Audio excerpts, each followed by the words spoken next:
Hey, good morning, everyone. Welcome back to Nurses Speak.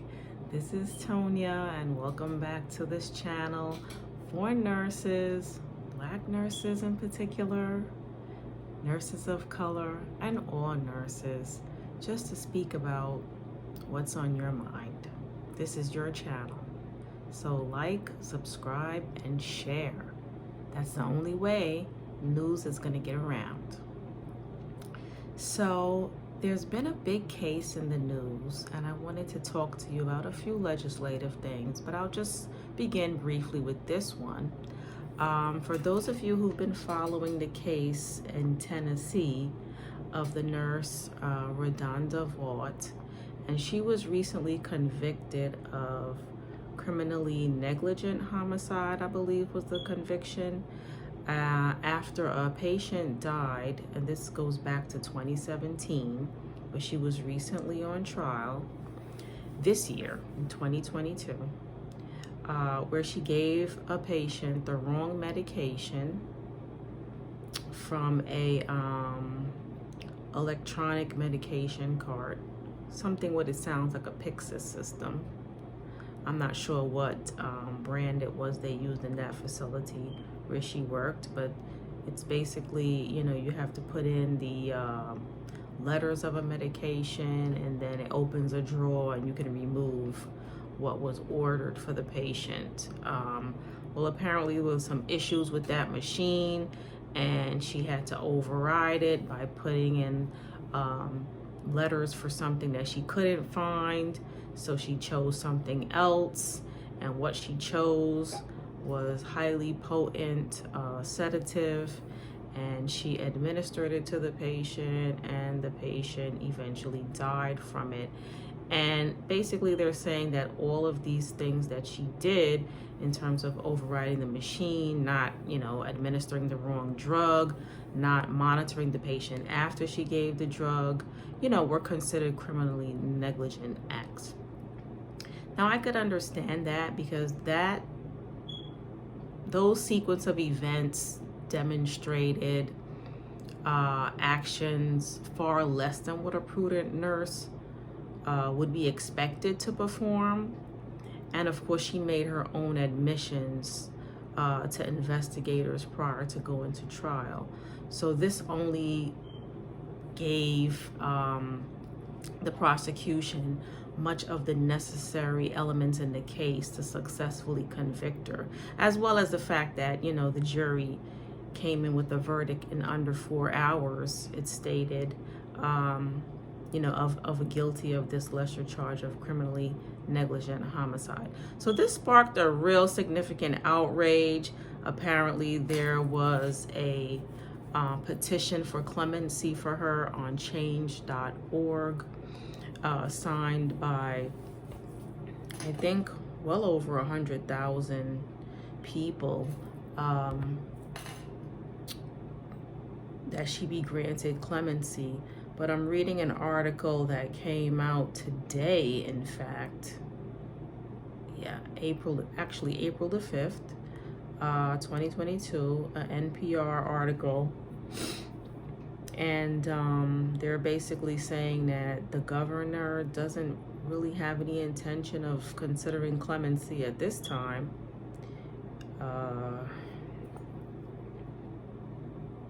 And basically because the prosecutors argued that she overlooked many obvious signs that she had withdrawn the wrong drug, did not monitor the patient after the dose was given, and she believes she made a mistake that was not a crime. And of course, in her mind, it was a mistake and not a crime. But according to the law, those acts were criminal, okay? And this is due to the fact that she's a licensed professional, okay, who is assumed to have the knowledge to do better, to not do things that way, right? To follow the protocols, to make the right decisions, to verify something if she wasn't sure about it, to follow up with the provider who prescribed this. You know, there was obviously some physician involved that may have made this prescription, or maybe it was a standing order for this particular procedure the patient was going through to give a certain amount of a specific medication. In this case specifically, it was Versed that was supposed to be given, and she gave something else. And if she didn't have that Versed, there should have been some communication with the provider. Hey, you know, we don't have this Versed. What else can I give? At the very least, check with the physician, check with the pharmacist, check with your manager, check with the coworker. I mean, and obviously, for sure, if you know you're giving any patient any kind of sedating medication, anything that's going to alter their state of mind, their vital signs, you know, things of that nature, there has to be a follow-up. There has to be a monitoring in place, right, after that drug is given. So I believe that, you know, these are some of the fundamental things that may have led to her conviction. So even though, as I said, in her mind, it was a mistake and not a crime, according to the law, it was a crime and not a mistake. Okay, so that's a big differentiation there when you're on a trial. And this is not a trial of public opinion. This is a trial of facts of a circumstance. So I also was watching a video from a nurse attorney. Her name is Lorie Brown. She also has a YouTube channel, and she was talking about some 5 tips pertaining to this case, you know, in terms of nurses protecting themselves. Okay, and you know, you can watch her video to find out what her 5 points are, but I'll just highlight a couple of very basic things. And sometimes these are things that we even take for granted, right? Number 1, protect yourself. You know, when I went to nursing school, I would say back in the late 1980s, one of my professors taught us all this acronym called CYA. So if you're a nurse, you probably know what CYA means. But for those of you who don't know what CYA means, it's simply an acronym for cover your ass. Okay? And covering your A may mean very basic things like check your orders, double check your orders, promptly transcribe your orders, assess your patients, document your assessments of your patients. When you find something that's not going well, document it, report it, follow up, okay? Escalate matters when you need to, speak up, bring the situation to a higher authority, communicate with the prescribing provider, whether it be a doctor or NP. If somebody gives you an order, you know, or if you're assigned a patient that has orders, you need to be checking those orders. You need to know when things change. If you give a drug, you need to check the appropriate, do the appropriate assessment that correlates with the action of those drugs. So if it's something to affect blood pressure, you want to know what the blood pressure is before you give it and after. If you're giving something to manage patient's temperature, what's the temperature before you give it? What's the temperature after you give it? If you're giving something for sedation, what is the patient's level of consciousness before and after? Are you monitoring? How often are you monitoring? Are you documenting your monitoring? Are you documenting the changes you see?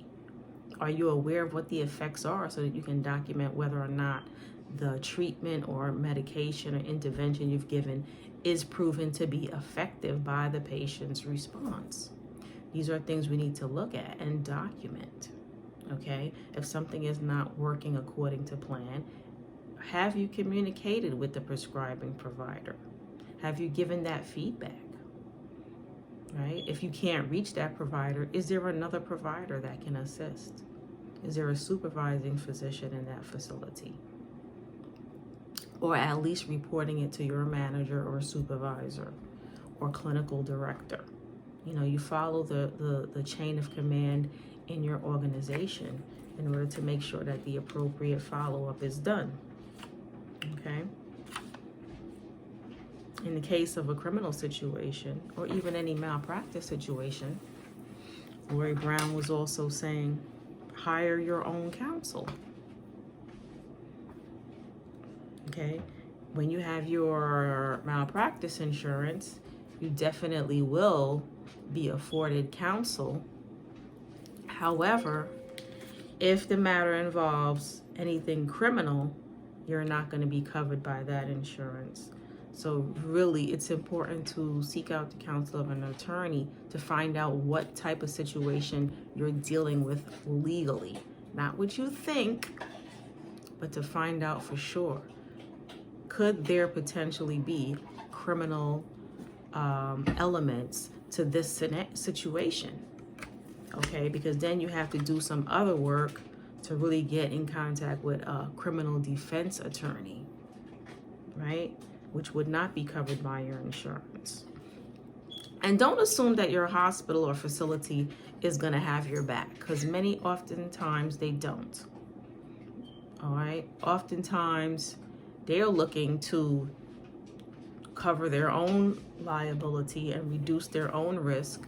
And if that means sacrificing you as the sole, clinician involved,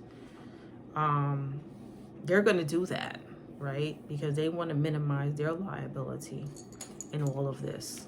So you always have to be aware of that as well. And so as nice as they may be, and as, open as they are to listen to you and what happened and take reports, don't assume that everything you say is going to be used in your favor. A lot of what you say may be used against you, in fact. So be aware of that. And before you talk to any investigators, it was also advised that you, again, have your own counsel. Don't make any admissions to any investigators without the clearance from your counsel.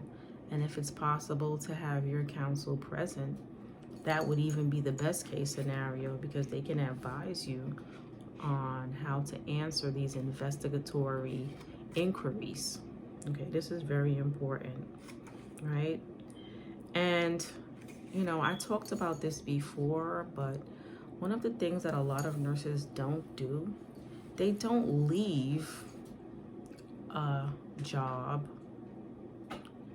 aka toxic work environment, when they really should. And I'm not in the business of telling people when to leave, but I will say this: you have to look very carefully at what you're dealing with on a daily basis.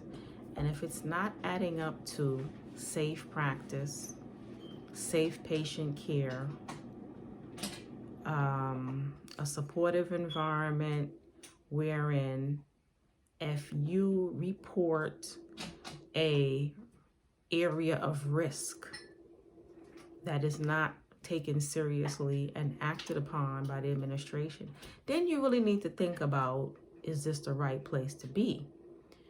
Because at the end of the day, as a person who's working with an active state-issued license, you have to do what you need to do to protect that license, because that is your livelihood, right? Whether it's your primary or secondary livelihood is irrelevant. It's something that you earned through your education and your knowledge and your commitment to serve the public in that capacity, okay, as a nurse.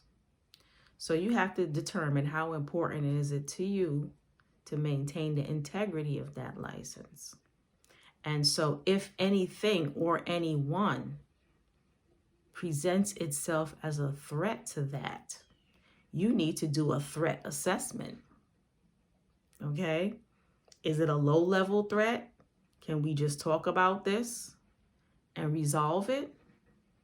Or is it a high-level threat where I need to get my ass out of here? Level threat. Okay? And that's for you to decide. And it could be anywhere in between on the spectrum of that. But that's something that you need to make an individual choice about. I will say that I have been in scenarios where, yes, there are low-level threats and there are high-level threats. And I have to determine for myself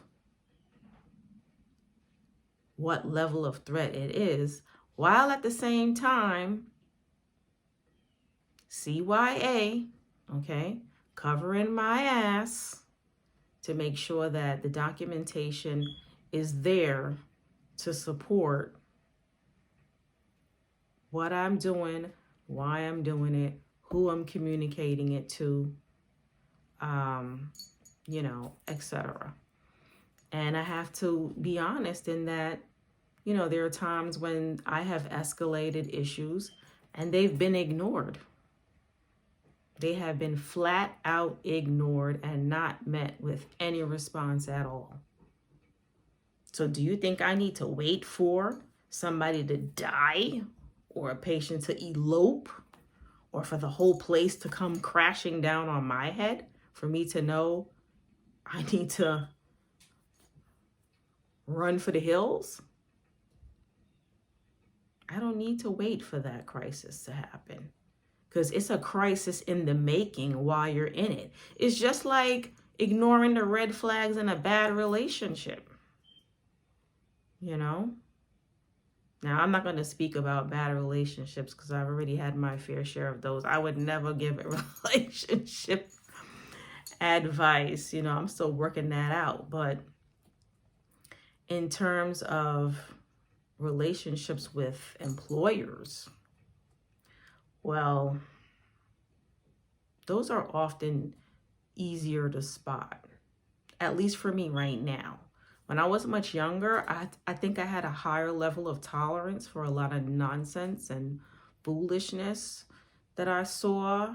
And, I had the wherewithal to kind of work around it, to kind of work with it, to kind of do what I needed to do competently and confidently in order to make sure that my patients remain safe and that those around me were able to work in a safe environment and felt, like they had a competent person working beside them.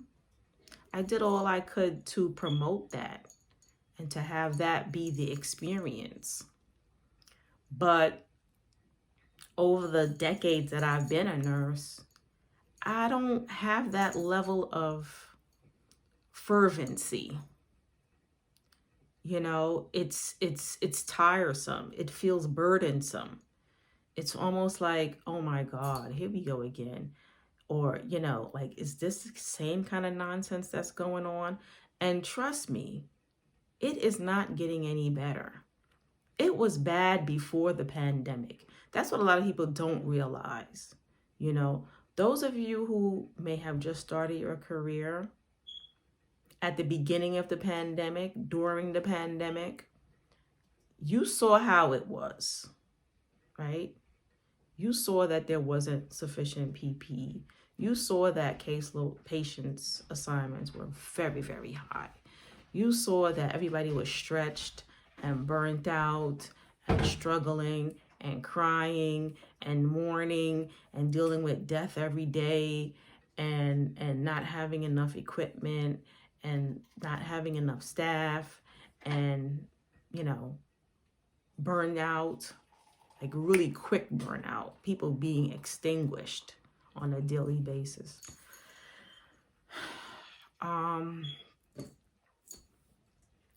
Where does it go after that, right? Because a lot of things might have been swept under the rug or overlooked or not given as much importance because of the circumstances around the pandemic. It's a global event, right?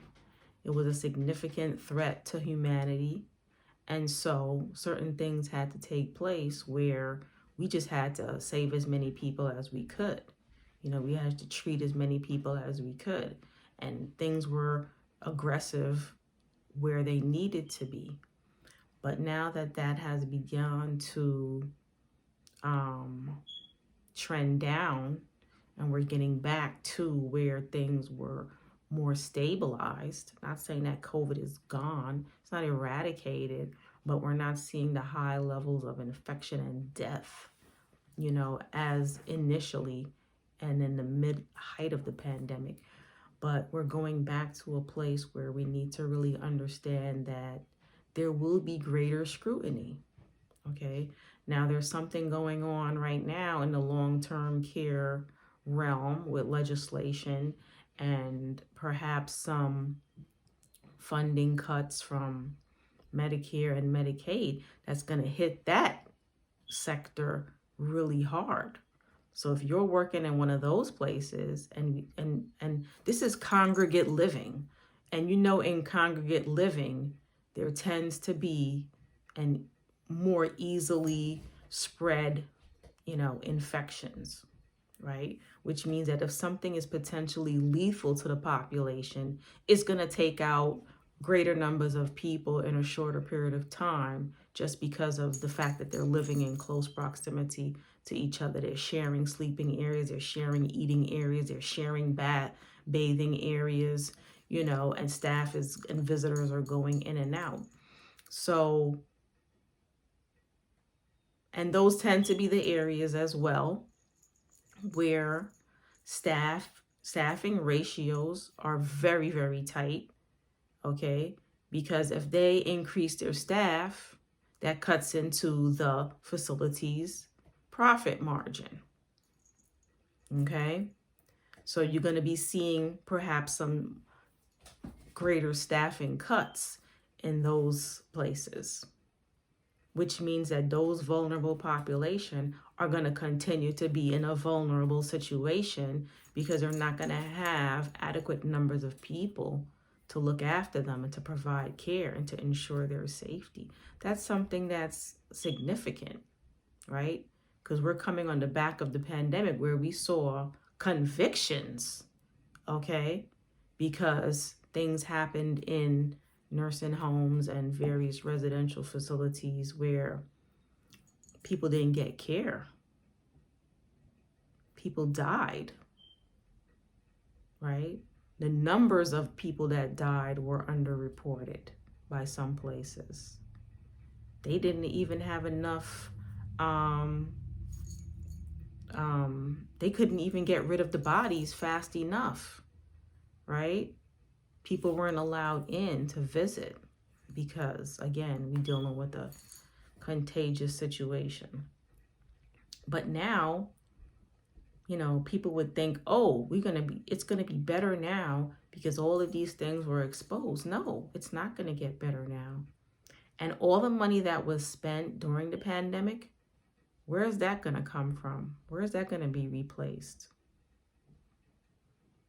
Okay. So seriously consider that there will be some cuts, you know, on the federal side. So are you going to be prepared for that?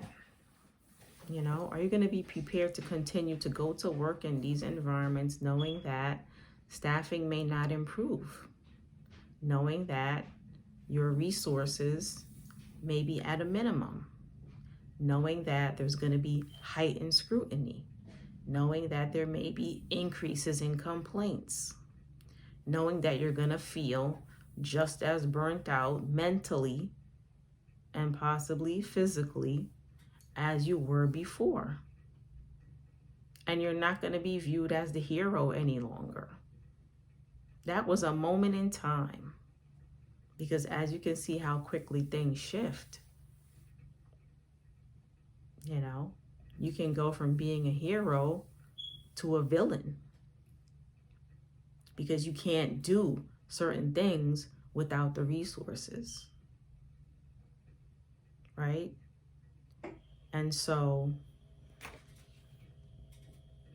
you know, this is basically all I wanted to say about this right now.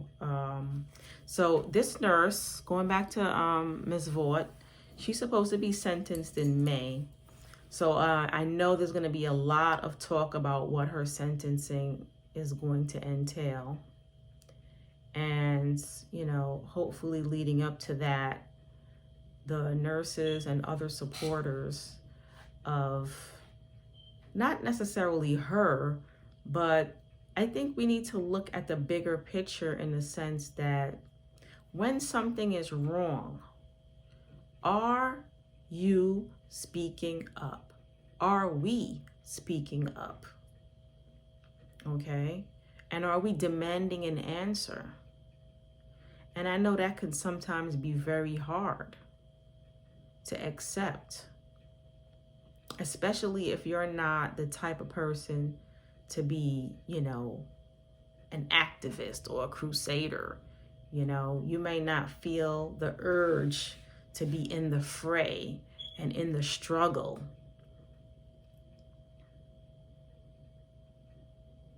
Personally, I am not inclined to that because I don't see conflict as my mission.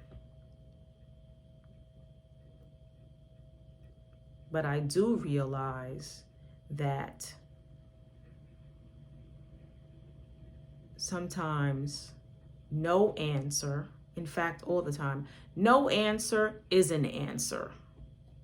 Okay? And it could mean I don't know what to do about it, or I know what to do about it, but there's nothing that I'm going to do about it. And if you're working in that type of environment where you're not getting any answers, then you basically are left to provide your own answer. And your own answer may come in the form of a resignation letter. I mean, let's face it. It is what it is, right? We're all adults here. There's no need for me to put sugar or stevia or anything like that to sweeten up the topic. It is what it is, right? If you identify you working in a place where your license and your ability to safely practice and provide patient care safely is being threatened, you need to do what you need to do. And that's different for everybody. Okay? It's a personal choice at the end of the day. But you do need to speak up, though. Okay? You do need to bring the issues to the forefront, at the very least. And after that, then you see what the fallout is. How is your disclosure of things met? What is the response or lack of response that you're getting? Okay, analyze all of that, assess all of that. You know? And then if nothing changed, then you change. Okay?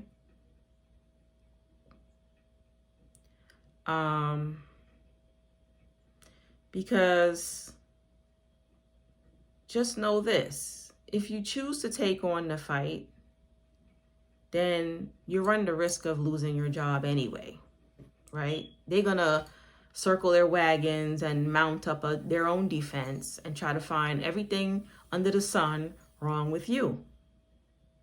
Okay? So those of you who have been in that situation, you know what I'm talking about, right? Every little thing is going to become a problem because you open your mouth or you sent that email, right? Or you said something to the wrong person and word got around that, you know, so-and-so said this or that. So you got to be prepared for that backlash as well, right? But if at the end of the day, nothing's going to change, nothing's going to change. No matter how much hooping and hollering you do. So might as well you save yourself all that aggravation and, you know, do what you need to do. Okay?